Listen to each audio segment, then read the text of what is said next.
I would like to now speak to our young people and give you 10 to-dos to consider. Number 1, build a personal board of directors.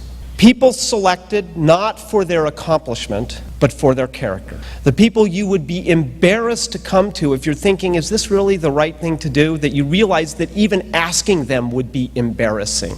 I remember when the personal board idea occurred to me. I was 25 years old. I did not have a father who I learned anything from except bad habits. And I always resented the fact that my classmates in college could call their dad and ask for advice. And I thought, wow, that is just odd. And then I began to resent it.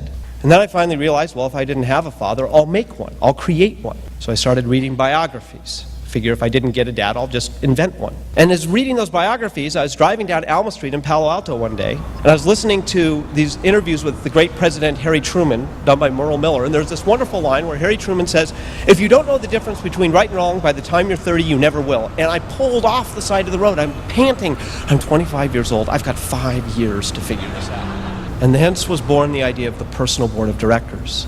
Your personal board does not always need to know they're on your personal board. Peter Drucker was on my personal board and never knew it.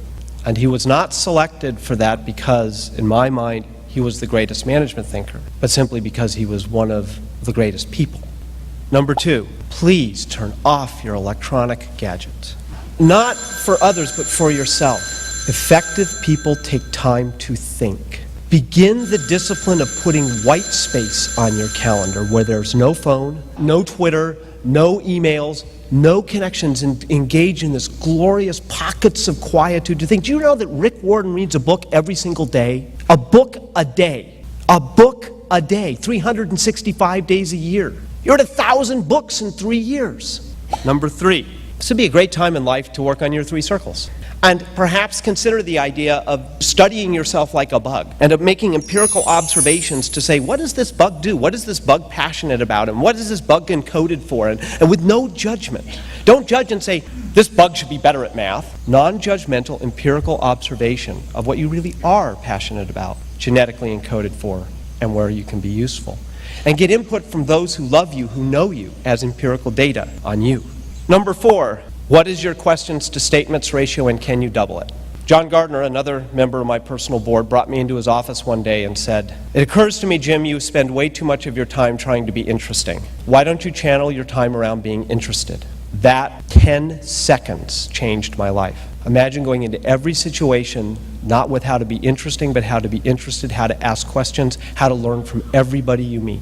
And number 5, for those who have dealt with health, this one also then really jumps out, and at some point all of us will. Add the question, a specific question, to live by. If you woke up tomorrow morning and discovered that you had inherited $20 million, and you also discovered you had a terminal disease and you only had 10 years to live, what would go on your stop doing list?